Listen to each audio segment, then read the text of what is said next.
Perdón,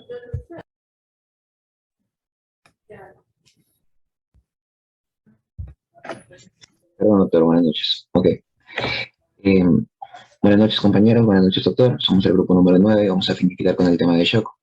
Lo primero que vamos a hablar es acerca, bueno, las Recording ideas in complementarias con las progress. que vamos a hablar van a ser acerca de exámenes complementarios, manifestaciones clínicas y cómo estas incluso llegan a variar con los diferentes tipos de shock que ya lo vimos en la clase anterior. Lo más principal e importante que tener en cuenta aquí es que qué es un shock y cómo se va a producir. Tan solo sabemos que un shock se va a producir, se puede llegar a decir muy a grosso modo, por una isquemia transitoria o por una falta de nutrientes o aporte de oxígeno hacia el miocardio.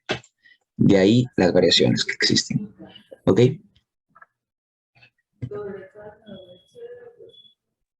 Buenas noches, doctor. Bueno, yo voy a hablar sobre el shock cardiogénico, la anterior. Ya. El shock cardiogénico es la disminución del volumen minuto con evidencia de hipoperfusión tisular, presencia de un volumen intravascular adecuado, como resultado de una alteración de la función cardíaca por falla del músculo cardíaco, insuficiencia valvular o trastornos del ritmo cardíaco. De todas las causas, la más común es la falla muscular secundaria a infarto agudo de miocardio. El shock cardiogénico se produce cuando se afecta por lo menos el 40% del músculo. Grandes áreas del miocardio mal funcionantes, pero viables, pueden contribuir a la hipoperfusión luego del infarto agudo de miocardio. El proceso comienza cuando se compromete un porcentaje de masa crítica miocárdica por necrosis o por una isquemia. La disfunción miocárdica resultante empeora la isquemia, creando una espiral descendente. Se produce una falla en la función de bomba en la caída del volumen sistólico y el volumen minuto. La perfusión miocárdica, que depende del gradiente de perfusión entre el ventrículo izquierdo y el árbol coronario y de la duración de la diástole, está comprometida por la hipotensión y la taquicardia que exacerban la isquemia. El incremento de la presión de fin de diástole ventricular causada por la falla de bomba reduce la presión de perfusión y el estrés parietal acrecentando eleva la demanda de oxígeno, empeorando la isquemia. La caída del volumen minuto compromete la perfusión sistémica y lleva a la acidosis láctica y al compromiso ulterior del rendimiento cardíaco. Al deprimirse la función miocárdica, se activan distintos mecanismos compensadores, incluidos la estimulación simpática para poder aumentar la frecuencia cardíaca y la contractilidad, y también la retención de líquidos por el riñón para incrementar la precarga.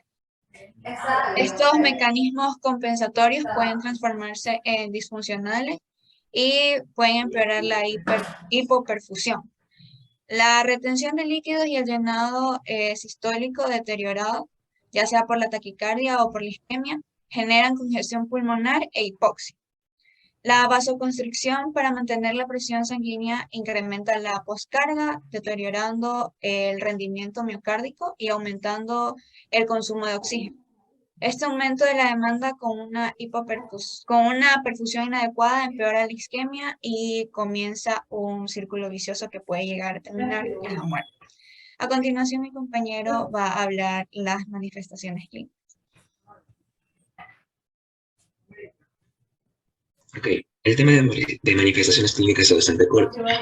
Primero, y lo más importante es de que tengamos en cuenta que las manifestaciones clínicas que llegue a presentar un paciente que padezca shock dependerá del tipo de shock que presente el paciente. Como ya bien se indicó en la clase pasada, shock séptico, anafiláctico, incluso shock cardiogénico, dependiendo del tipo de órgano que se encuentre afecto o el origen de este órgano, se va a haber un cambio entre las manifestaciones clínicas típicas. No obstante, aún así, indiferente del orden, llega a haber ciertos signos y síntomas que llegan a ser comunes y frecuentes en el shock, independiente del tipo que sea. Estos llegan a ser estos tres: hipotensión arterial, síntomas de hipoperfusión y disfunción orgánica. Hipotensión arterial, sabemos que el shock En sí, el principio con el que se basa el shock va a ser una isquemia transitoria o incluso una, una disminución en el aporte sanguíneo, una disminución en el contenido de oxígeno. Entonces, hay un síntoma de hipotensión arterial también por esa misma pérdida de riego sanguíneo de hiperperfusión. Síntomas de hipoperfusión, ya está explicado, y la disfunción orgánica, pues la falta de oxígeno, la falta de sangre que llegue hacia el tejido en cuestión, pues va a producir ese cambio. Ahora, ¿cuáles van a ser los factores que llegan a definir la forma de la presentación? O sea, la forma en la que se va a presentar un shock. Existen 5 factores a tener en cuenta. El primero, el que ya les había indicado, el tipo de shock. Porque, por ejemplo, el shock anafiláctico se presenta en minutos, mientras que el shock séptico es tardío, demora mucho más en presentarse. O sea, las manifestaciones clínicas de este tipo de shock son mucho más tardadas. La edad. ¿Por qué la edad? Porque los mecanismos compensadores que tenemos dentro de nuestro cuerpo van a irse deteriorando con los años. Por ende, una persona de 60 años va a tener un shock anafiláctico mucho más rápido que un joven de 17, 18 años, que posiblemente también lo tenga rápido porque es un shock anafiláctico, es en cuestión de minutos, pero no sea tan rápido como ellos, ¿ok? Los mecanismos compensadores influyen en eso.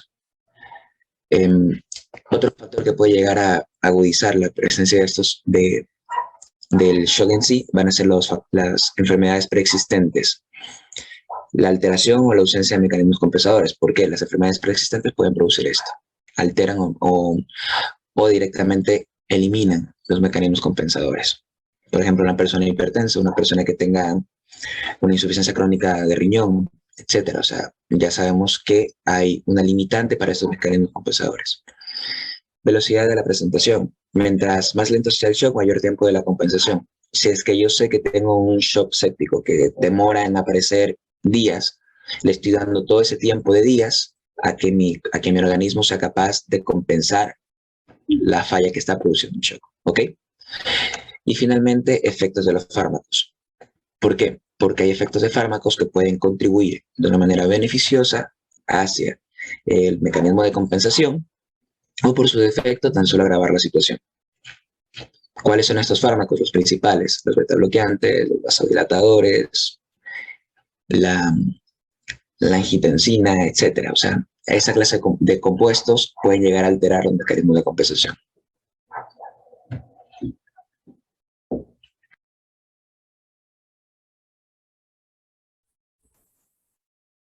Ya, en lo que respecta al examen físico, pues hay que tener en cuenta lo que es la revisión de las manos y de los pies para observar si presenta alguna frialdad o hinchazón, debido a que la frialdad es generada por la vasoconstricción, además de la pérdida sanguínea que va a ocasionar lo que es la disminución de la producción de calor.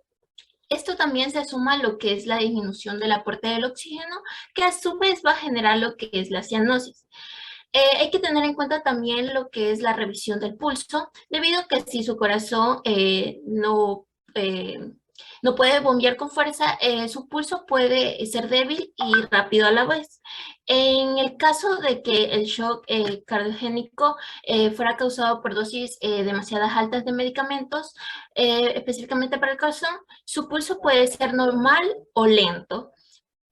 También hay que tener en cuenta lo que son los sonidos o ritmos cardíacos inusuales, además de lo que es la cantidad orina, esto para comprobar que también están funcionando lo que son sus riñones, debido a que puede generar lo que es la oliguria por caída del volumen minuto, que va a generar la hipoperfusión renal. También hay que tener en cuenta lo que es su presión arterial, debido a que si esta se presenta baja y no vuelve a su normalidad por sí sola, viene a ser un signo del shock cardiogénico.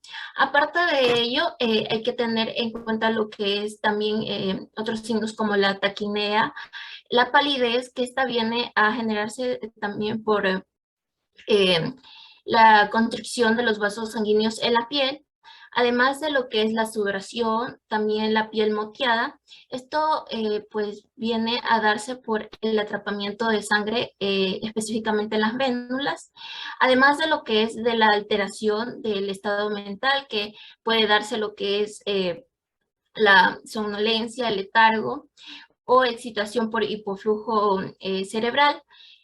Siguiente diapositiva.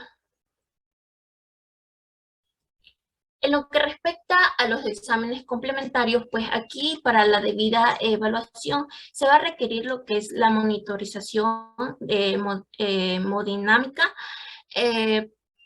Esto con un catéter específicamente en la arteria pulmonar o también denominado como Shan-Ganz, el control de la tensión arterial y del ritmo cardíaco, además de lo que es la oximetría de pulso, esto con el fin de evaluar lo que es la saturación capilar. También está lo que es la gasometría arterial, la capnografía y el control de la diuresis.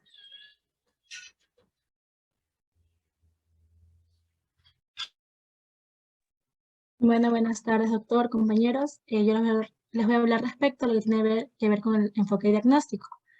En sí, el shock es una emergencia médica. La posibilidad de conseguir una recuperación satisfactoria se incrementa mediante la rápida reversión de los factores precipitantes y el mantenimiento de las funciones vitales. La necesidad de iniciar el tratamiento antes de que se produzca una lesión irreversible de los órganos vitales obliga a realizar una valoración clínica inicial y conseguir precozmente un diagnóstico etiológico más específico basado en la búsqueda de antecedentes, como la presencia de hemorragia en el shock hipovolémico, foco infeccioso en lo que tiene que ver el shock séptico, antecedentes de dolor torácico, señalando una probable etiología cardíaca, ingesta de algún fármaco en lo que tiene que ver con lo que es el shock anafiláctico. El diagnóstico, disculpa, siguiente. Ok, respecto a lo que tiene que ver con el enfoque diagnóstico, igual encontramos en esta imagen que el diagnóstico de shock se realiza junto al paciente mediante un cuidadoso interrogatorio y un examen físico detallado. Al observar hipotensión y signos indicativos de mala perfusión tisular, que incluyen oliguria, alteraciones del sensorio, extremidades frías y moteadas, los signos y síntomas particulares orientan hacia el tipo de shock. En general, aquel shock que evoluciona con presión venosa central baja y piel fría hará pensar en lo que es una hipovolemia, mientras que si la piel está caliente, en shock distributivo. El hallazgo de una presión venosa central normal o alta orienta lo que es un shock cardiogénico u obstructivo. A continuación les voy a presentar el diagnóstico diferencial de los tipos de shock de acuerdo con los hallazgos clínicos. Siguiente. En lo que tiene que ver con el shock hipovolémico, tenemos que es piel fría, pálida y sudorosa. En los pacientes deshidratados no existe sudoración ni turgencia cutánea, o sea, signo del pliegue positivo. También tenemos que existe taquicardia, hipotensión por bajo volumen minuto. Siguiente. En lo que tiene que ver con el shock obstructivo, tenemos que tiene distensión de las venas del cuello, pulso paradójico, estrechamiento de la presión del pulso, diferencia entre la presión sistólica y diastólica. Respecto a la auscultación, encontramos silencio auscultatorio pulmonar en el neumotórax, tensión y disminución de los ruidos cardíacos en el taponamiento. Siguiente. En el shock neurogénico, la piel inicialmente caliente, rosada y seca, y demora un poco en ponerse pálida, fría o pegajosa. También no hay sudoración por falta de estímulo simpático. Existe también una hipotermia por la incapacidad de los vasos de la epidermis de contraerse y evitar la pérdida de calor. Encontramos cúmulos de sangre en determinadas partes del cuerpo por efecto de la gravedad, dejando las partes superiores pálidas o cianóticas. También la frecuencia cardíaca es variable y depende del tipo de intoxicación. Y también encontramos una arritmia, patrones respiratorios anormales o paro respiratorio. Lo siguiente lo va a explicar mi compañera. Gracias. Bueno, continuando con los shocks distributivos, vamos a tener al shock anafiláctico, que si recordamos un poco de la clase anterior, esta va a ser una reacción alérgica exagerada que puede empezar en segundos u horas después de la exposición de un de un alérgeno, de sensibilidad que el paciente ya haya desarrollado, y también de la ruta de exposición, ya sea por inyección, ingestión, absorción o inhalación. Y en cuanto a su diagnóstico diferencial, vamos a tener que los signos y los síntomas iniciales van a depender de la velocidad de reacción del órgano blanco. El paciente también va a presentar un eritema generalizado o una urticaria, va a presentar edema de mucosas, va a presentar petequias, que va a ser una formación de microtrombos. También vamos a observar cólicos abdominales, vómitos o diarrea, hipotensión y disnea. Siguiente diapositiva.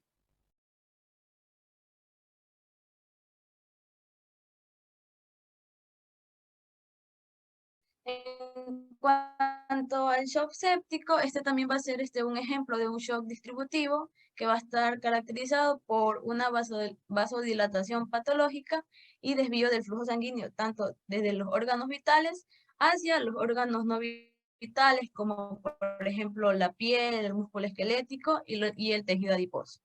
Las manifestaciones de la sepsis van a incluir aquellas relacionadas con una respuesta a la infección, como por ejemplo la taquicardia, la taquipnea. También tenemos aquí las alteraciones de la temperatura y la leucocitosis. Y también va a estar relacionada también a las de disfunción orgánica, como por ejemplo la cardiovascular, respiratoria, renal, hepática y también la hematológica. Vamos a observar que el paciente va a presentar hipertermia, pero en el caso de los ancianos y de los niños pequeños, pueden presentar también hipotermia. El paciente va a presentar piel eritematosa, pálida o cianótica.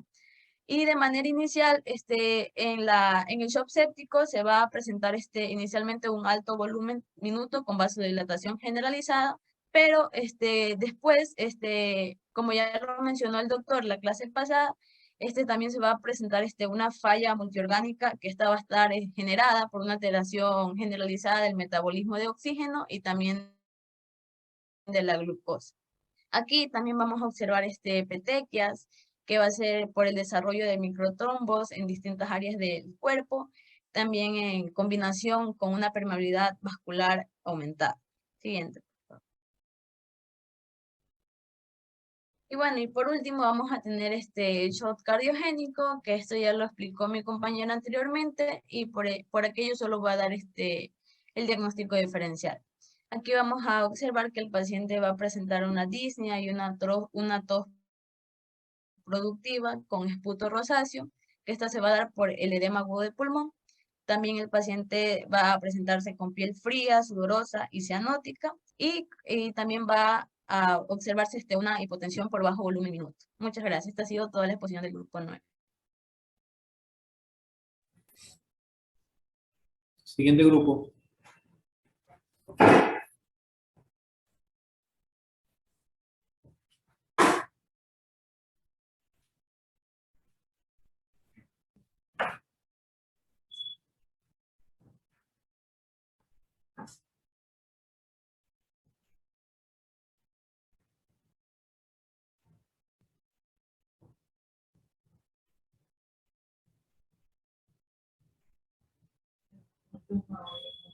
Sobre el electrocardiograma normal.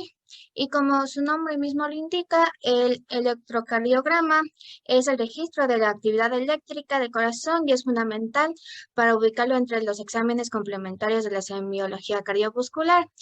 Unas variables pueden ser la edad, el peso, la estatura, el sexo. Ya estas son variables que determinan interpretaciones diferentes en un electrocardiograma. Además, la información aportada no cumple el patrón de todo o nada o blanco-negro, ya que se debe conocer para este método su sensibilidad, especificidad y valores predictivos. Esto, sobre la base de todas estas consideraciones, podría entonces afirmarse que que la electrocardiografía es un laberinto sin salida, pero no es así. Pero la manera en que la suele enseñarse es descontextualizada y sin método interpretativo, y esto lleva a la mayoría de personas a memorizarse solo lo obligatorio. En cambio, con una enseñanza profunda, con un método y racionalidad, esta es sencilla, entretenida y apasionante. Y también se debe mencionar que la desaparición del vectocardiograma, que es el registro de la actividad eléctrica del corazón a través de los vectores, que se origina al estado del instrumento invalorable, a la enseñanza de la electrocardiografía, ya que su comprensión inicial facilitaba su aprendizaje. Siguiente, por favor. Ya, la utilidad de indicaciones. Por el registro de la actividad eléctrica, su mayor utilidad es el diagnóstico de alteraciones de la generación y conducción del estímulo. En segundo término, esta incluye las alteraciones producidas por la cardiopatía isquémica en todas sus variantes. En ella la sensibilidad y especificidad cercanas es al 50% y se puede elevar también a un 70% con el registro de la prueba ergométrica graduada y más del 90% con el aporte de los radioisótopos. En el tercer lugar está el registro de las anormalidades en el trazado que permiten sospechar hipertrofias, que permiten también los agrandamientos ventriculares y también auriculares, el adventamiento de la ecografía, que también da más exactitud, pero el electrocardiograma no debe ser abandonado como primera aproximación. Y en cuarto lugar, se pueden agrupar una serie de alteraciones del trazado que permiten inferir trastornos electrolíticos y la acción de fármacos sobre el corazón. Siguiente, por favor. Las bases anatomofisiológicas de la generación y conducción del estímulo. La actividad eléctrica del corazón implica la existencia de un estímulo que luego se conduce y se registra a través del electrocardiograma. Este estímulo que genera en forma automática, ya que la célula miocárdica, esta tiene una capacidad que se llama automatismo, que sin embargo no todas las células tienen automatismo, y entre las que no tienen, este no es igual. Y esta propiedad depende de lo que se llama pendiente de despolarización diastólica espontánea o también conocida como fase 4. La célula con mayor pendiente, esta marca el ritmo y las demás son un mecanismo de seguridad por si aquellas pueden fallar. En la figura se puede observar los potenciales de acción de las fibras diferenciadas y musculares, como son el nódulo sinusal, músculo auricular, nódulo auriculoventricular, tronco de Haz de His, ramas de Haz de His, red de Purkinje, músculo ventricular, y como se puede notar, los diferentes trazos de las fases 4, ningún trazado es igual. Y el primer concepto anatomofisiológico relevante, que es el estímulo cardíaco normal, se origina en el nódulo sinusal, que está ubicado entre la desembocadura de la vena cava superior y la aurícula derecha. Otro concepto importante es que este nódulo está en íntimo contacto con el pericardio y es nutrido por la arteria del nódulo sinusal y la rama coronaria derecha en el 55% de los casos y de la circunfleja en los restantes. En el interior del nódulo sinusal se hallan las células P, que son las células dependientes de calcio y son pálidas, que se denominan PALE, con capacidad automática, se denomina pace marker, y serie de las células más primitivas del corazón se denomina primitive. Siguiente, por favor. Ya. El estímulo generado cuenta con un sistema específico de conducción constituido por haces que comunica la aurícula derecha con el nódulo auriculoventricular y con la que la aurícula izquierda desde el nódulo auriculoventricular parte del trónculo de Hasse-Hills y este se desprenden las ramas derecha e izquierda que terminan en la red de Purkinje. Y se debe resaltar que en el nódulo auriculoventricular es la única conexión eléctrica entre los aurículos y ventrículos y que otras conexiones son anómalas, como son el de Haas-Ken, el síndrome de Gold-Parkinson-Hitte. Además, se haya involucrado en el fenómeno de la disociación auriculoventricular, ya sea por bloqueo o también por una interferencia. Y el Hasse-Hill está ubicado en la parte del tabique intraventricular muscular y se divide en dos ramas, que es la derecha que corre por el subendocardio del ventrículo y derecho e izquierdo. La rama derecha es muy larga y delgada y es por eso que el 1 al 10% de los bloqueos de la rama derecha no obedecen a una patología subyacente. En cambio, la rama izquierda, en cambio, es corta y gruesa y esto explica porque que el bloqueo de la rama izquierda casi siempre implica una patología subyacente. Siguiente diapositiva. A continuación, mi compañera. Buenas noches, doctor. Pues bueno, ahora hablaremos de la actividad eléctrica del corazón, donde, bueno, comenzamos diciendo que el estímulo que determina la puesta en marcha del proceso de activación cardíaca, este se origina en el nódulo sinusal, que se produce luego de la despolarización auricular, después del retraso en el nódulo atrioventricular y por último la despolarización ventricular. Pues bueno, esta última oculta la despolarización auricular y a continuación de ella se produce la repolarización ventricular, reiniciándose así el ciclo cardíaco, que para una frecuencia de 72 latidos por minuto involucra 84 centésimas de segundo. Y pues bueno, el estímulo viaja a distintas velocidades, por ejemplo en la aurícula viaja a 1 metro por segundo, en el nódulo atrioventricular a 0,2 metros por segundo, y en el haz de His, las ramas y red de Purkinje viaja de 2 a 4 metros por segundo, y en el miocardio ventricular inespecífico viaja a 0,4 metros por segundo. Siguiente diapositiva. Pues bueno, el complejo proceso de despolarización de una célula puede simplificarse hasta considerarlo como dos cargas de polaridad opuesta que progresan por su superficie. Y pues bueno, este conjunto de dos cargas unitarias, la cual es una positiva y una negativa, estas están situadas muy próximas entre sí y se la denomina dipolo eléctrico, lo que en sí es una concepción teórica. Pues bueno, cuando la célula está en reposo no hay dipolo. Cuando comienza a despolarizarse, se establece una diferencia de potencial entre las zonas activas y las que aún están en reposo, que puede ejemplificarse como un dipolo. Entonces, bueno, las fuerzas eléctricas generan este dipolo de activación a través del tiempo. Y pues bueno, si en un momento determinado de este proceso se hiciera un corte transversal, como si fuera, por ejemplo, una placa fotográfica, se observaría que las fuerzas tienen una magnitud, una dirección y un sentido u orientación también en el espacio que se reconoce por la cabeza positiva y la cola negativa. Este proceso genera los denominados vectores de activación que resumen las fuerzas en el tiempo. Pues bueno, estos vectores pueden sumar o restar sus fuerzas de acuerdo con el modo de dirigirse en el espacio. Pues bueno, este elemento de la geometría del espacio es la base para la comprensión de la génesis del electrocardiograma, ya que este no es otra cosa más que la presentación gráfica de los vectores de activación en el tiempo.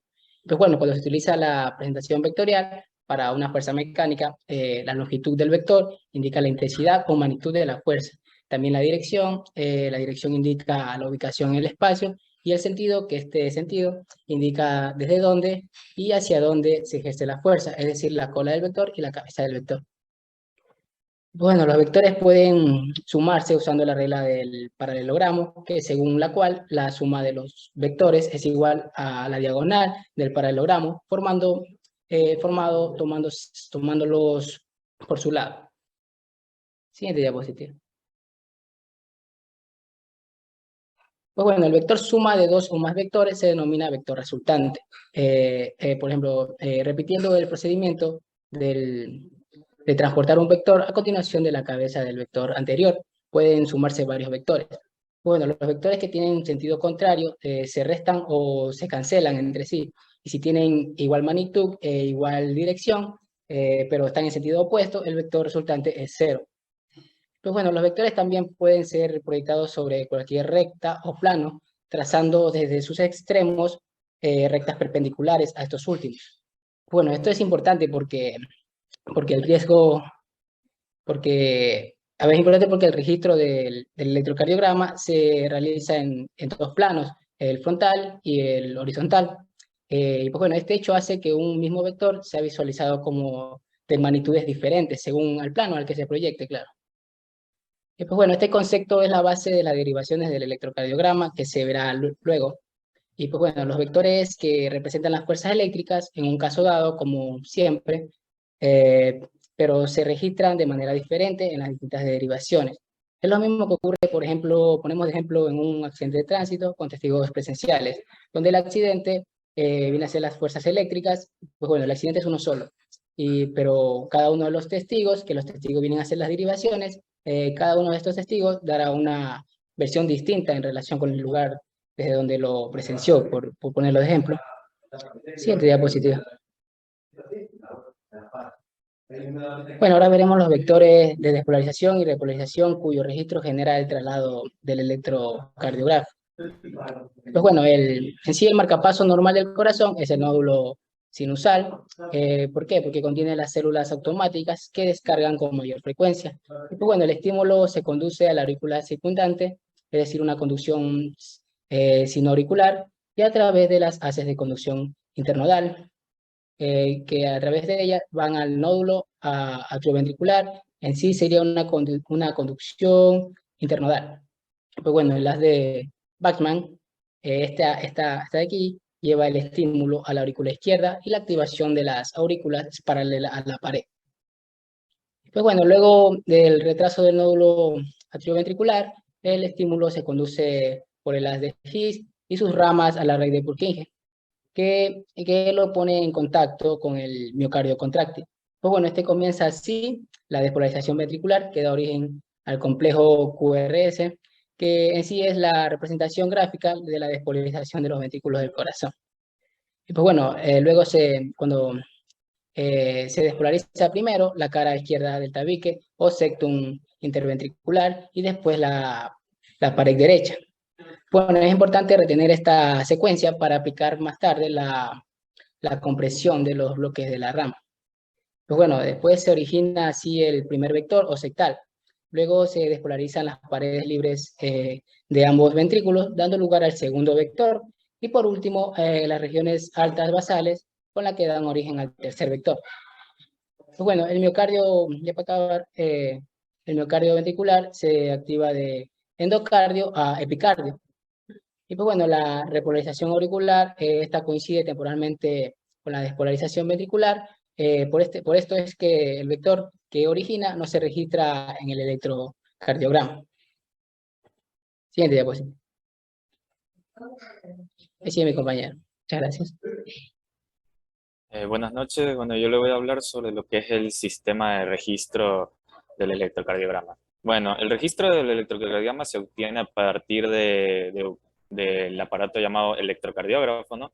Que es un galvanómetro que registra la presencia, el sentido y la intensidad de las corrientes eléctricas, en este caso del corazón, ¿no? Lo más utilizado se basa en un roce de la aguja caliente sobre un papel termosensible. Y existen otros aparatos más modernos que utilizan un chorro de tinta. El registro comienza con el correcto colocado de los electrodos en el paciente.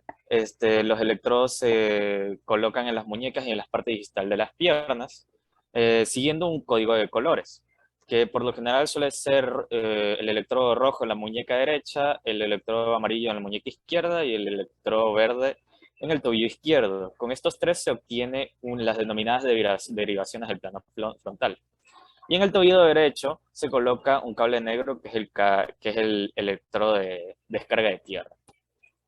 También el aparato o el galvanómetro también suele llevar un cable blanco o varios cables blancos, hasta 6 cables, dependiendo del modelo del galvanómetro.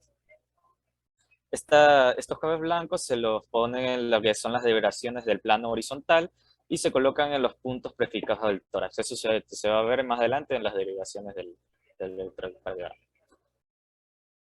Para colocar los electrodos de manera correcta, se debe limpiar la zona, con alcohol para eliminar la grasa de la zona, que esto funciona como un aislante, y de preferencia poner un gel conductor. El papel es un papel especial que va a tener un cuadriculado, como se ve en la imagen, de 1 milímetro de ancho por 1 milímetro de alto. Este milímetro, este de aquí, para facilitar, si se dan cuenta, cada 5 cuadritos tiene una línea más gruesa, tanto horizontal como vertical, para facilitar la lectura del electrocardiograma. El rayado horizontal también tiene una finalidad de marcar lo que es la línea base o la línea isoeléctrica o sin actividad, que aquí en esa línea, como es siempre recta, como dice la palabra, no se va a registrar una actividad. Y dependiendo si la onda va hacia arriba o hacia abajo, va a ver si la onda es positiva o negativa. Vemos que el espacio horizontal que existe entre dos líneas, que es de 1 milímetro, equivale a lo que es 1 milivoltio. Y esta correlación viene con un correcto calibrado. Este calibrado se hace mediante un botón que trae la máquina, ¿no? Y que el correcto calibrado es a una altura de 10 milímetros, o sea, 1 milivoltio. El rayado vertical sirve para medir el tiempo o duración de la onda. Un espacio de 1 milímetro equivale a 4 centésimas, o sea, 0,04 segundos. Y cada 5 cuadros equivalen a 20 centésimas, o sea, 0,20 segundos. En el margen de blanco del papel existen cada 15 cuadros una marca que equivalen a 3 segundos. Esto es útil para calcular la frecuencia en caso de para ver casos de arritmia y cosas. Siguiente diapositiva. Aquí podemos ver lo que es las modificaciones del registro, que son ajenas a lo que es el patrón eléctrico. O sea, lo que son existen estas modificaciones que no dependen de las corrientes eléctricas del corazón, que dependen que se dan por problemas de calibración o por problemas de la línea base. Como vemos aquí de la imagen, en la imagen A se puede ver una calibración normal de la máquina. En la imagen B se ve una mala calibración tanto en la imagen B como en la imagen C. En la imagen B se le llama un overshooting y en la imagen C se le llama un overdamping. Y de la imagen D, E, F y G son variaciones de la línea corriente, o sea, de la corriente de la línea. Dentro de los problemas de la línea de base, en la imagen A y B de la parte de abajo, de las imágenes de abajo, la A y la B, son deficiencias del equipo, o sea, esta máquina está fallando, básicamente, ¿no? En la imagen C y D son corrientes alternas inducidas. Y en la imagen C, D y E también esto equivale a un temblor molecular. Y en la última imagen, esto conlleva de que están mal puestos los electrodos o hay un contacto deficiente de los electrodos. Siguiente diapositiva, por favor.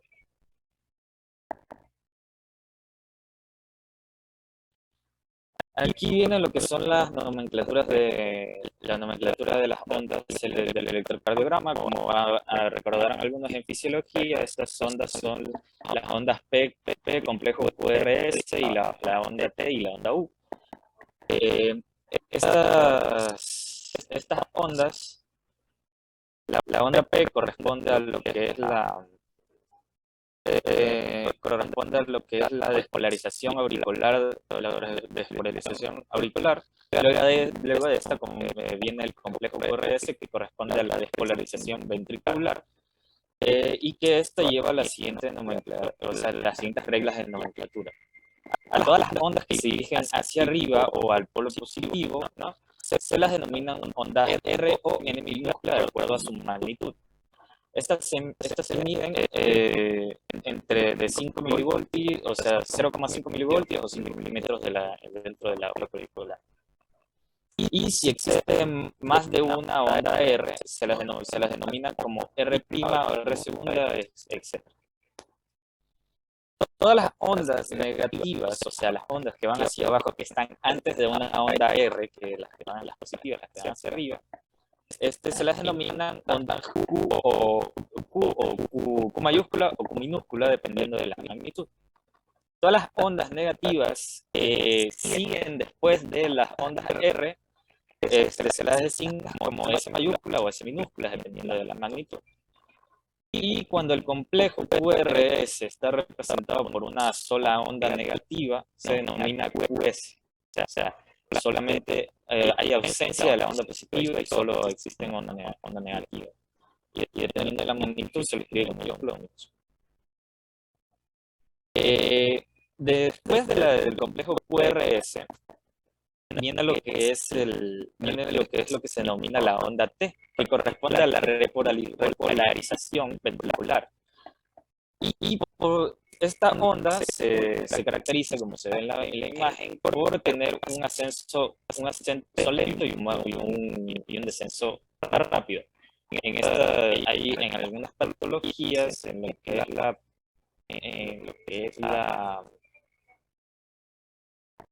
que es la isquemia subepicárdica, esta T se invierte, y en la isquemia subendocárdica, en vez de invertirse, esta onda va a ser más picuda, más alta y más picuda, y va a tener tanto el ascenso como el descenso de la onda va a ser igual. Por último tenemos a la onda U, que esta onda por lo general suele ser imperceptible y se le atribuye a lo que es ¿cómo que se llama? La repolarización de las fibras de Purkinje.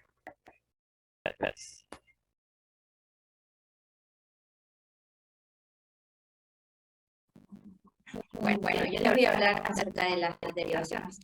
En el electrocardiograma, las derivaciones cardíacas son el registro de la diferencia de potenciales eléctricos entre dos puntos, ya sea entre dos electrodos, que sería la derivación bipolar, o entre un punto virtual y un electrodo, que serían las derivaciones monopolares.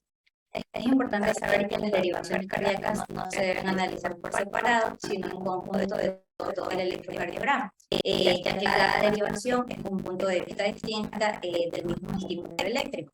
En tendencia al plano eléctrico del corazón que registren, nos vamos a encontrar con derivaciones de las extremidades, que son el plano frontal, y las derivaciones precordiales, que son las del plano horizontal.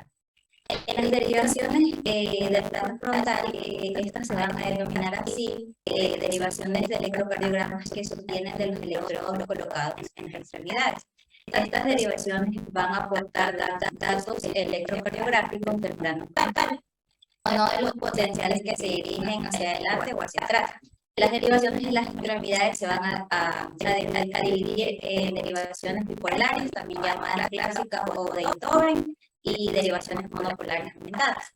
Tenemos las derivaciones bipolares estándar, que estas derivaciones cardíacas clásicas del electrocardiograma son descritas por Beethoven. Van a registrar lo que es la diferencia de potencial entre dos electrodos ubicados en extremidades diferentes.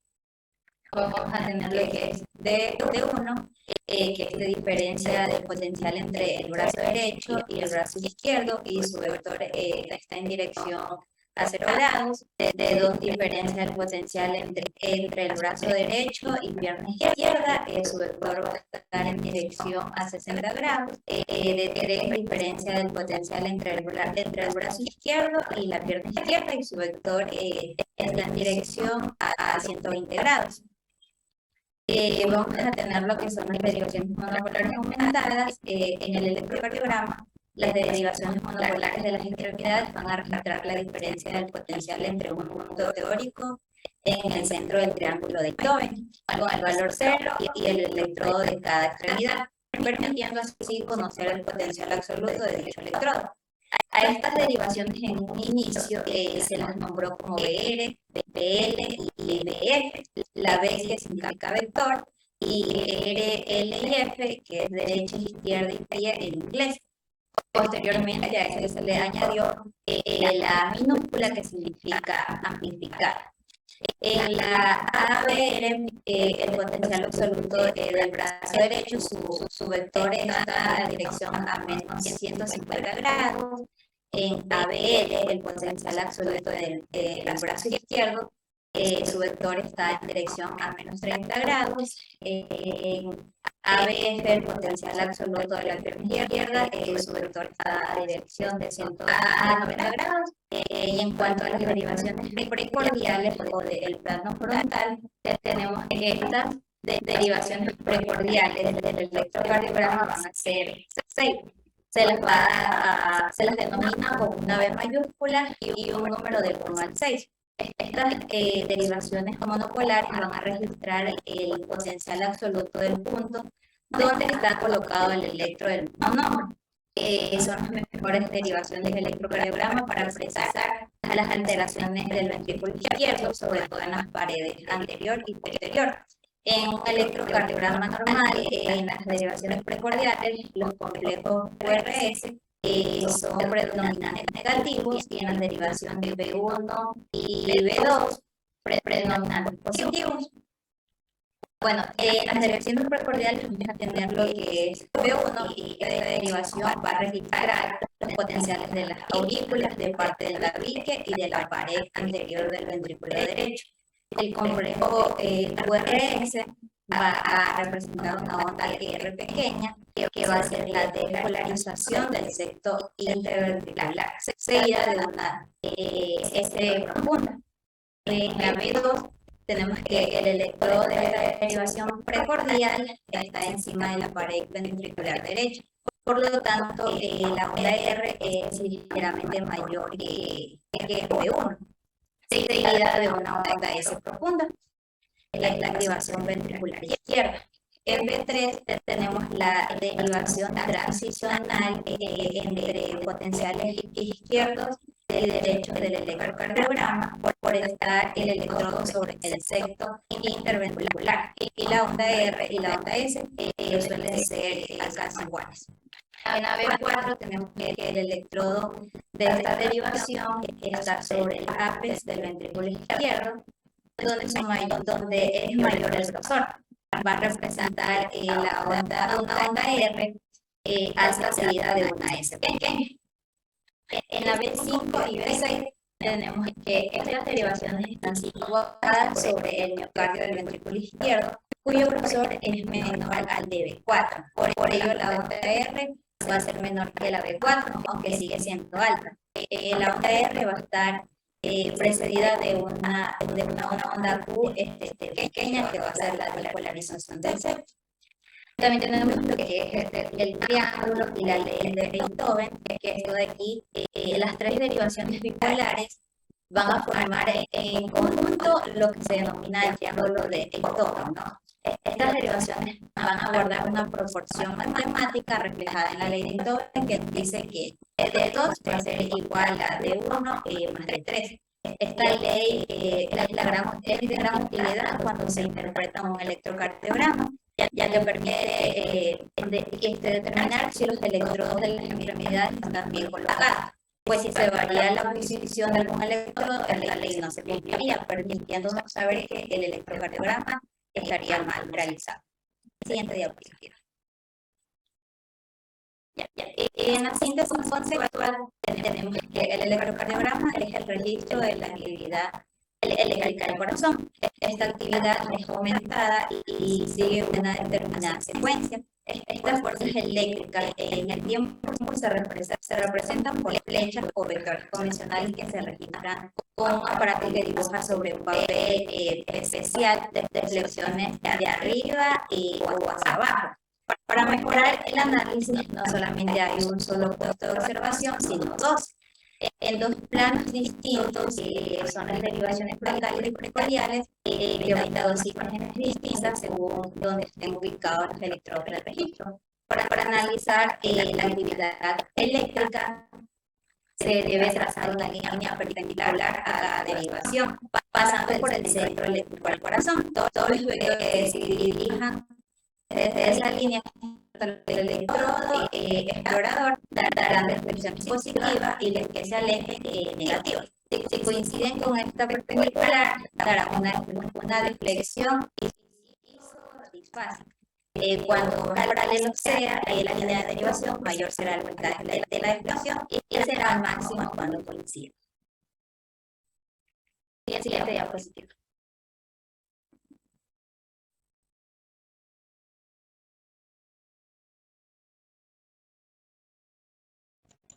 Bueno, entonces todos los días, se voy a seguir hablando con lo que es trazado electrocardiográfico normal. Bien, en el registro electrocardiográfico normal se observa las positivas y negativas, o sea, por encima y por debajo de la línea de isoeléctrica. Entonces, la parte de la línea isoeléctrica conectaría entre ondas se llama segmento y el de conducción de un estímulo de un lado a otro del corazón se llama intervalo. Que va a ser la suma de segmentos y ondas. Entonces, luego de obtener el estándar y anotar los datos del paciente, se inicia el registro por la derivación de 1, de 2, de 3, AVR y AVE, con lo que se complementa el panel central. Siguiente diapositiva. Con respecto a las ondas, vamos a hablar de cada una de ellas. Empecemos con la onda P. Este es el primer elemento registrado de la circunstancia que representa la despolarización auricular. La duración de la P varía con la edad y la frecuencia cardíaca y se divide en dos, donde suele tener su voltaje que coincide con el de despolarización auricular. Más de 60 grados. Entonces, lo normalmente viene hasta 0,10 segundos y su forma habitual es redondeada y monofásica. Y su voltaje máximo normal vendría a ser de 2,5 milímetros o 0,25 de milivoltios.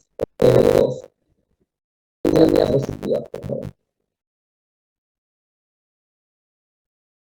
Bien.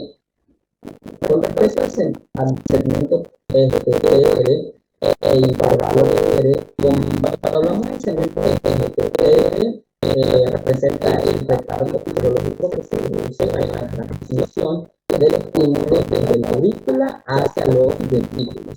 Entonces se extiende desde el final de la onda P hasta el QRS, por eso sería más apropiado llamarlo Q. O sea, normalmente es isoeléctrico, pero en ocasiones puede tener una depresión importante.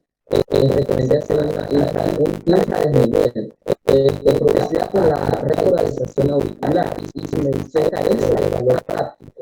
Con respecto al intervalo PR, este se extiende desde el comienzo de la onda P hasta el comienzo de la QRS.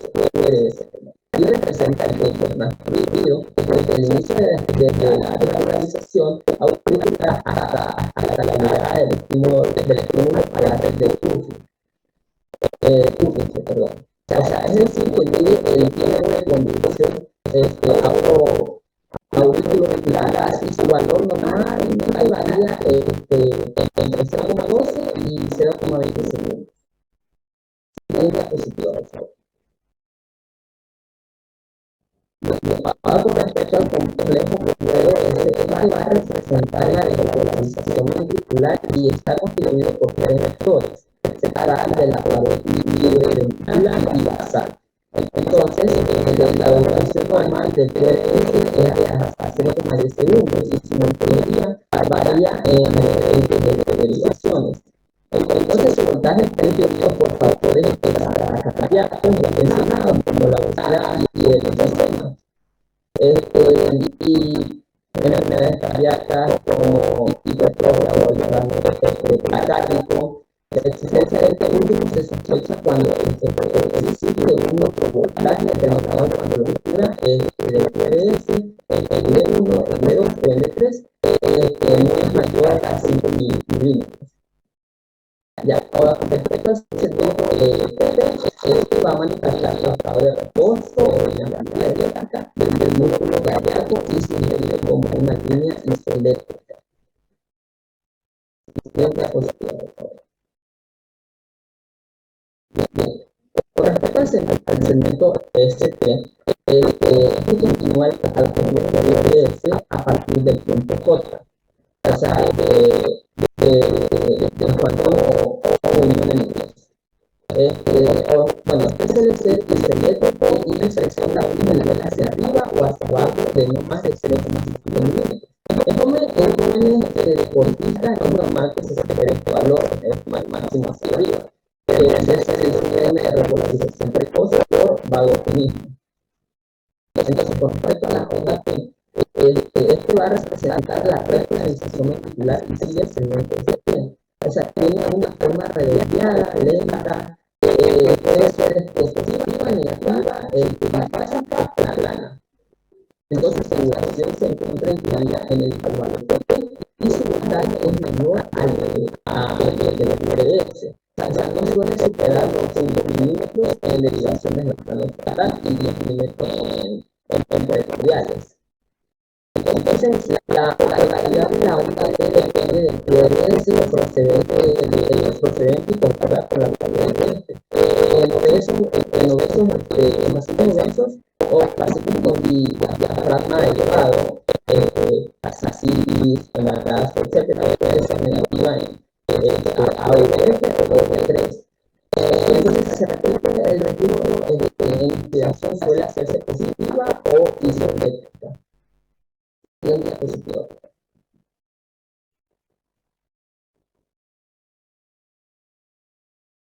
Bien, con respecto al intervalo Q3, este representa el tiempo de la parte de polarización y repolarización ventricular que se extiende desde el comienzo de la onda Q hasta el final de la onda T.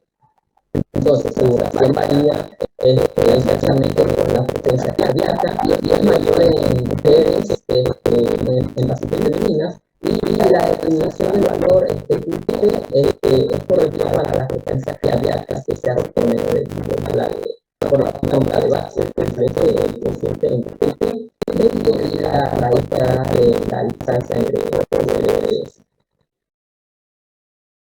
Ya. Con respecto a la onda U, se inscribe el orden de la onda T y se da tiene tonalidad concordante y menor voltaje. O sea, no siempre está presente y se observa sobre todo en periperiales medias como nivel 2, nivel 3, nivel 4 y con frecuencia cardíaca baja.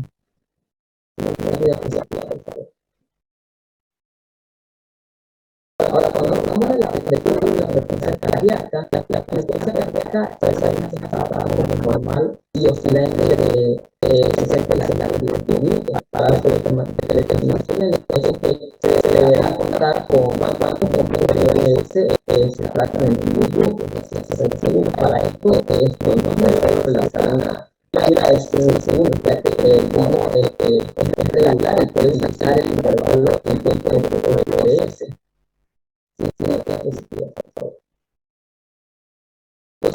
Entonces presentamos esos ilustrativos en plano canal en el que se está trazado que A es más cerrado de 70 grados centígrados, menos 70 el C vendría a ser menos 70 grados centígrados, el D más 135 y el E menos 135.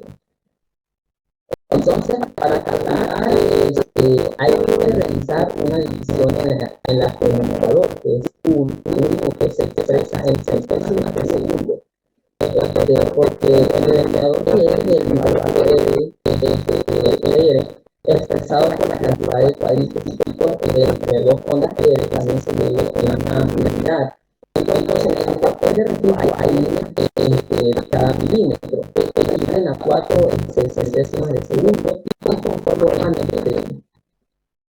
conforman los cuadrados físicos. Por ejemplo, si el R mide 5 cuadrados fijos, se hace 60 centésimas, la frecuencia se va de 10% por minuto, ya que estamos hablando de 10.000 sobre 60 es igual a para el mismo cálculo que se puede utilizar una unidad de cuadrado.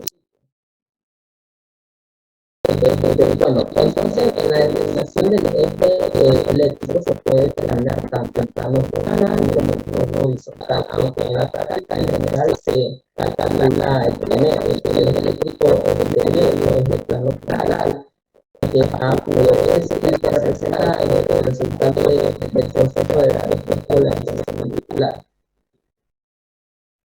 Muchas gracias.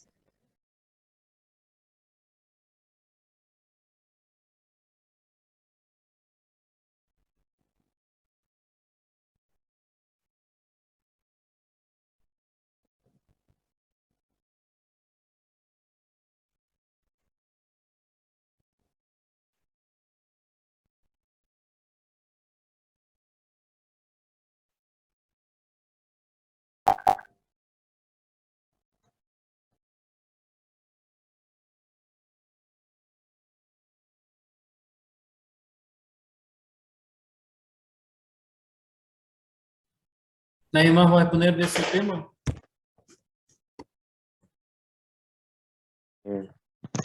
Nuestro grupo, doctor, que nos toca electrocardiograma patológico. Vaya, dale, porque tenía unas diapositivas de RCP. Ya.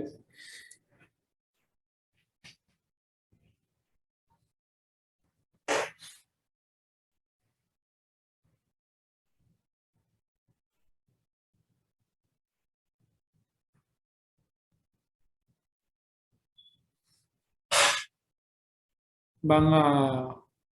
Vaya. Se va a poder modificar tanto por lo que es su morfología. PR, pues tenemos que este es normal, es isoeléctrico y puede sobreelevarse en lo que es un infarto auricular o en lo que es una pericarditis. Su duración no, dice que no se va a tener en cuenta, ya que esta pues se modifica por las alteraciones de la duración de la onda P y por eso esta se la tiene que analizar junto con lo que es el intervalo PR. En cuanto al intervalo PR, tenemos que su duración va a depender de lo que es la frecuencia cardíaca, con valores limitantes entre lo que es de 12 a 20 segundos. Cuando su duración es mayor de 20 segundos, pues generalmente en ancianos el límite va a ser de 22 segundos, pues va a existir un retraso de la conducción auriculoventricular y esta se va a denominar como bloqueo auricular de primer grado. ¿Ya? En este pues se halla el retraso y se debe recurrir a lo que es un estudio complementario. Este estudio pues se llama lo que es el electrograma de Haas-de-Gies. Y en este no se solicita cada vez que hay un PR mayor a lo que son los 20 segundos, sino que va a tener ciertas indicaciones, como debe ser bloqueo auriculoventricular de primer grado, pues va a ser producido también tanto por fármacos o como no pueden ser ciertas patologías, como lo son la cardiopatía isquémica, o lo que es enfermedades primitivas del sistema excitoconductor. Ahora, cuando se encuentra lo que es un PR menor a lo que son 12 segundos, pues va a existir lo que es una aceleración. En este caso puede ser una aceleración de la conducción auriculoventricular. Esta aceleración puede ser producida por simpaticotonía, también puede ser por hipertiroidismo, o también pues porque el estímulo encontrado en lo que es un camino más rápido para ingresar a lo que es el ventrículo a través de lo que es el asa nómada. ¿Ya? Y estos pues suelen ser llamados como síndromes de preexcitación. El siguiente diapositiva.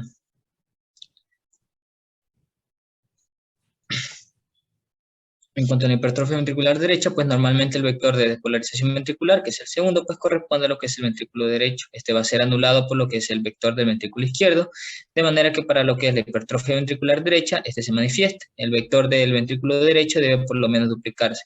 Y cuando esto sucede, pues se van a observar tres fenómenos, que uno de esos es que el eje frontal del complejo QRS, pues se va a desviar hacia la derecha de mayor a 90 grados. Y también lo que vendría siendo la onda R de las precordiales derecha va a aumentar a la altura y la relación de lo que vendría siendo las ondas R y S, superando así el valor de 1. En cuanto al tercer punto, pues este se va a alterar lo que es la repolarización ventricular con una característica peculiar y esta se conoce como trastorno secundario de la repolarización, el cual consiste en una gran hipertrofia ventricular en el primer vector, el cual se va a desplazar hacia la izquierda por rotación de lo que es el tabique interventricular y aparecen lo que son las ondas Q en en las precordiales de la derecha, es decir, en la B1 y B2, y esto pues puede confundirse con secuelas de infarto. Hasta aquí mi exposición. Siguiente diapositiva.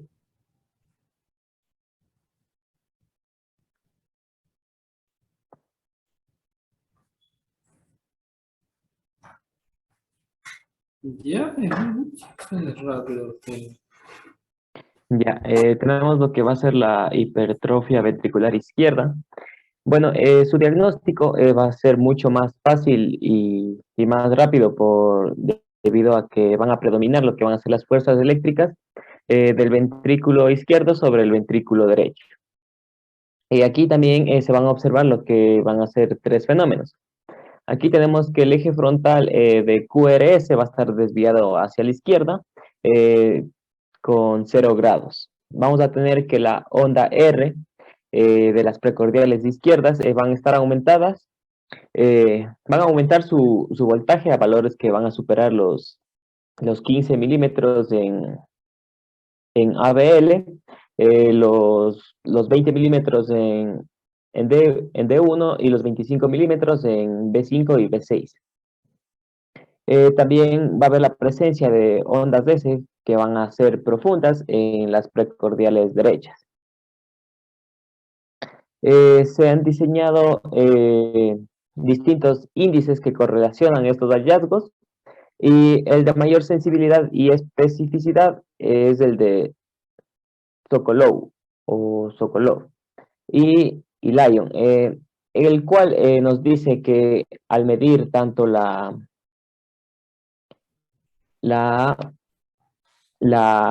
S en B1 y la R en B6, esto nos debe dar un valor mayor a 35 y nos da lo que va a ser el valor mayor para identificar lo que sería una hipertrofia ventricular izquierda. Ya, y el tercero es que se van a producir trastornos secundarios de repolarización ventricular. También existen modificaciones del primer vector o también llamado vector septal, que va a ser importante conocer ya que muchas de las veces suele desviarse hacia la izquierda y hacia adelante, lo que puede generar la desaparición de lo que sería la onda R, tanto en B1 y B2, y también una ausencia de la Q tanto en B5 y B6.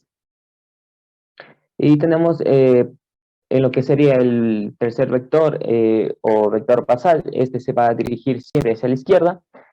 Por lo general, aquí va a desaparecer lo que sería la onda S, tanto en B5, B6 y D1 y también la ABL.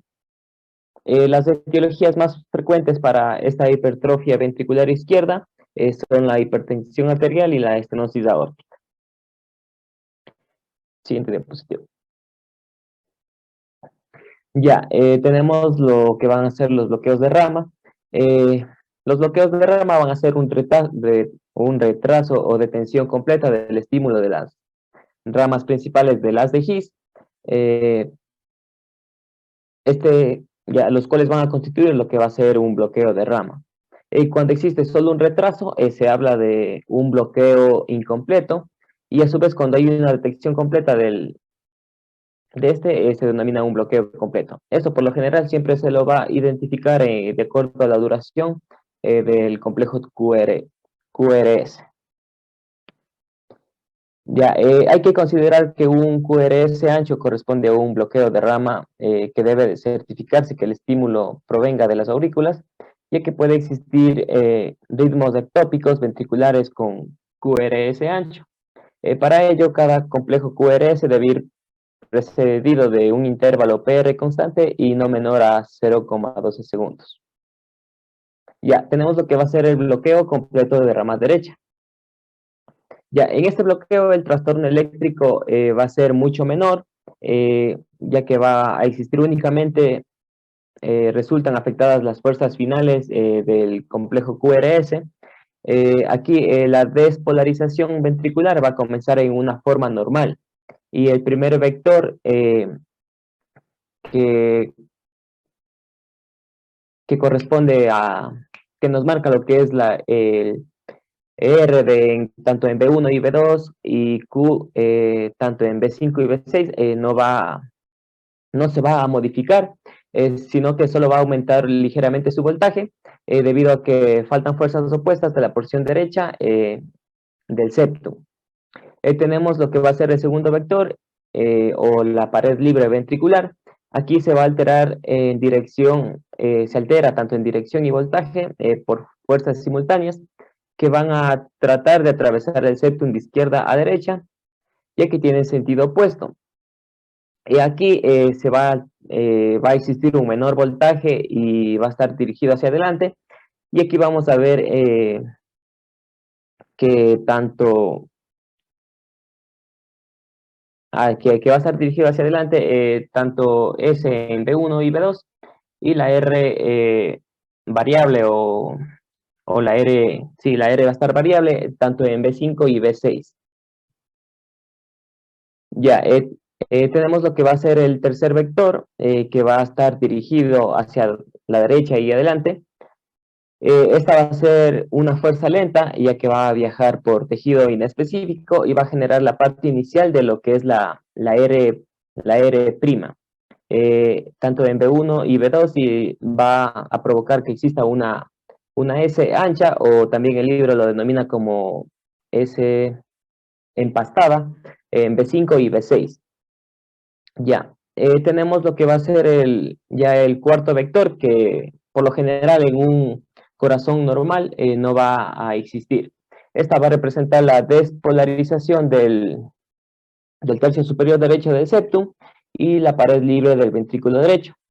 También se va a dirigir hacia la derecha y adelante, que va a completar lo que es la R', tanto en B1 y B2, y la S en B5 y B6. Bueno, aquí cabe destacar lo que van a ser un segundo criterio, que va a ser la desviación del eje eléctrico, el eje eléctrico medio del QRS en el plano frontal, que se va a dirigir hacia la derecha y hacia arriba. Con el eje eléctrico en esta posición, el bloqueo completo de la rama derecha se va a denominar tipo Wilson, que va a estar presente en un 80% de los casos, mientras que en otros casos se van a dirigir hacia la derecha y hacia abajo, entre 90 grados y 150, y se va a denominar tipo Bailey. Este va a estar presente en un 20% de los casos, y algo que hay que tener muy en cuenta también en lo que van a ser los bloqueos de la rama derecha es que va a existir el segmento ST va a tener una dirección opuesta a lo que va a ser la normal, es decir, va a ser negativa. Ya, entre las etiologías habituales para lo que es el bloqueo completo de rama derecha, tenemos lo que es la cardiopatía isquémica, la miocardiopatía chajásica y la enfermedad de Leber, o esclerocalcificación del esqueleto fibroso. Siguiente diapositiva. Bueno, y aquí les puse una imagen de un electrocardiograma en el cual, bueno, aquí se puede apreciar lo que decía, ¿no? Que va a estar presentada por lo que es el bloqueo de la rama derecha, va a haber una R', ¿no? En B1 y B2. En B2. Sí, en B1 y B2 se puede apreciar lo que es se puede apreciar la R, la S, y va a existir una R'. Las famosas orejas de conejo. Ajá, y en B5 y B6 se va a observar lo que es la S empastada o S ancha. Ya. Siguiente diapositiva. Bueno, y aquí está una imagen en la cual se puede observar lo que será cómo se vería un electrocardiograma normal y un electrocardiograma ya en lo que sería un bloqueo completo de rama derecha. En el izquierdo se puede observar lo que va a ser tanto en B1 y B2, el primer vector o vector septal nos va a dar lo que sería una pequeña... nos va a observar nos va a dar una pequeña R, lo que sería tanto el segundo vector como el tercer vector nos va a dar lo que sería ya una S negativa. En B3 y B4 por lo general siempre va a ser, las cargas van a ser isodifásicas. En B5 y B6 tenemos que el primer vector o el vector septal nos va a marcar lo que sería una pequeña Q. El segundo vector nos va a marcar lo que sería la R, y el tercer vector nos va a marcar lo que sería una pequeña S. En lo que ya es el bloqueo completo de rama derecha, se observa lo que es tanto en B1 y B2. El primer vector nos marca lo que es ya la R. El segundo vector nos va a marcar lo que sería ya la S, y al existir lo que va a ser un tercer vector que va a estar, anormal debido al bloqueo, nos va a marcar lo que sería nuevamente una R mucho mayor. Y el cuarto vector, que por lo general no se le nota, va a dar otra pequeña S. En B5 y B6, el primer vector nos va a marcar lo que sería una pequeña Q. El segundo vector nos marca lo que es una R, y el tercer vector, asimismo, como está normal, nos va a marcar ya lo que sería una S ancha o empastada. Siguiente diapositiva.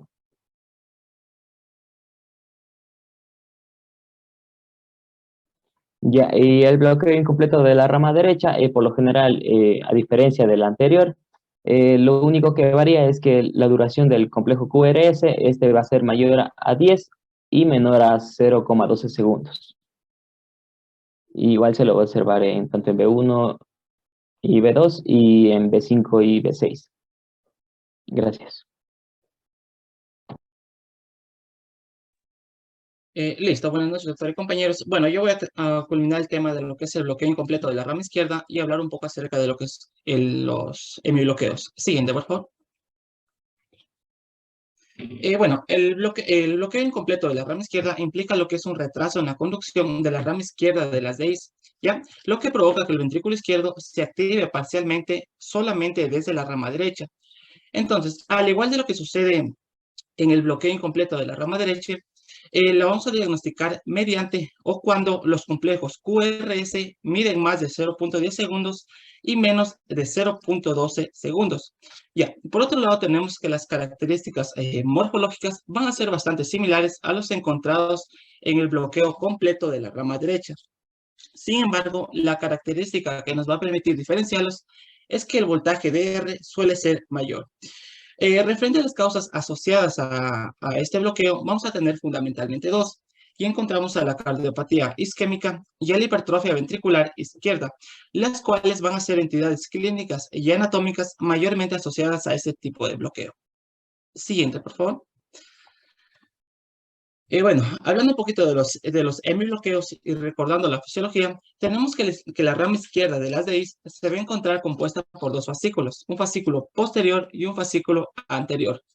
Entonces, cuando el estímulo se detiene o se retrasa, vamos a estar hablando de un hemibloqueo. Estos hemibloqueos se van a clasificar en dos tipos, en un hemibloqueo anterior izquierdo y un hemibloqueo posterior izquierdo. Hablando un poquito acerca del hemibloqueo anterior izquierdo, se produce cuando se bloquea el fascículo anterior superior y en consecuencia la activación ventricular va a depender meramente de lo que es el fascículo posterior inferior. Como consecuencia de este proceso van a resultar dos vectores. ¿Ya? El primer vector va a ser generado por las fuerzas provenientes de los tercios posteriores del septum. y de la pared posterior inferior del ventrículo izquierdo.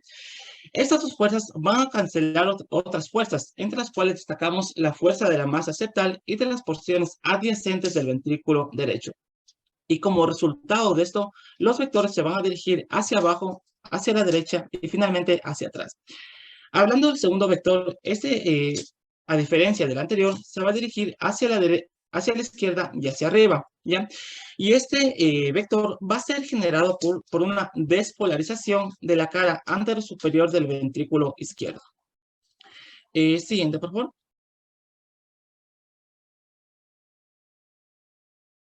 Y bueno, hablando acerca del hemibloqueo posterior izquierdo, tenemos que esta, a diferencia del anterior, se produce cuando se bloquea el fascículo posterior inferior. Y en consecuencia, la activación del ventrículo izquierdo va a depender únicamente de lo que es el fascículo anterosuperior. Como resultado de este proceso, van a ocurrir dos tipos de vectores. El primer vector va a comenzar en la porción anterosuperior del septum izquierdo, así como también de la pared libre del ventrículo izquierdo adyacente. Y este se va a dirigir hacia arriba, hacia la izquierda y hacia adelante. El segundo vector, por el contrario, se va a dirigir hacia abajo, hacia la derecha y hacia atrás.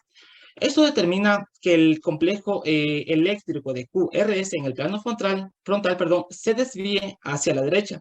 Y bueno, finalmente tenemos que al igual de lo que sucede en un hemibloqueo anterior izquierdo, la duración del complejo QRS no se va a ver prolongada. A continuación, mis compañeros.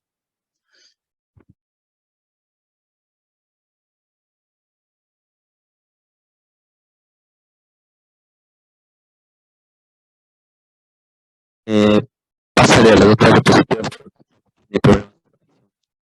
¿Qué tiene que exponer eso?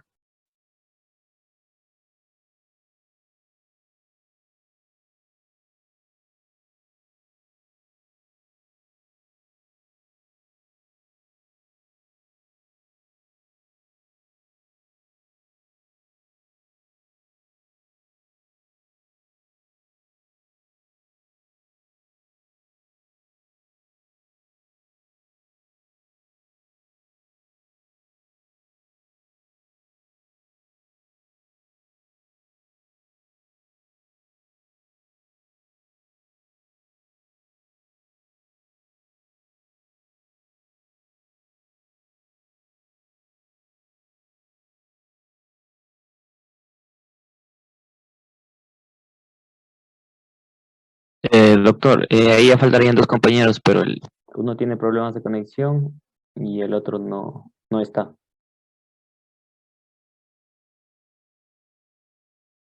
¿Quién no está?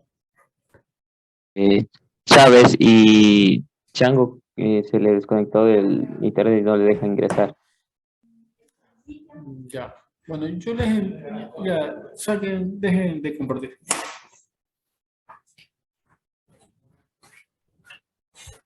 Para el día viernes, ¿qué grupo le toca el día viernes? Con esos grupos terminamos todos, ¿no?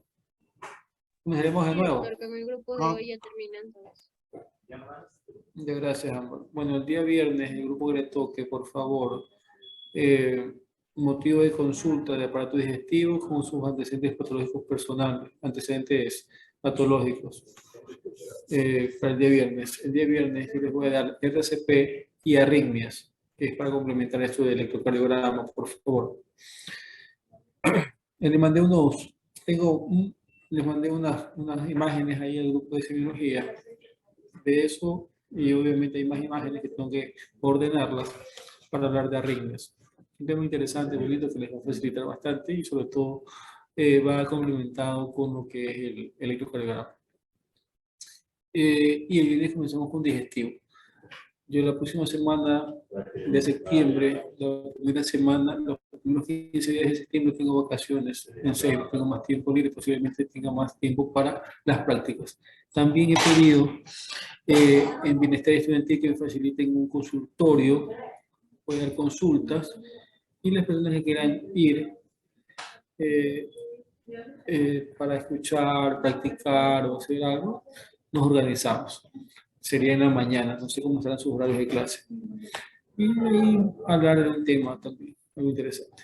Entonces, eso sería para los primeros 15 días de septiembre. Igual, creo que el 16 comenzamos ya el examen del segundo parcial, hasta el 23, ¿o me equivoco, Ámbar?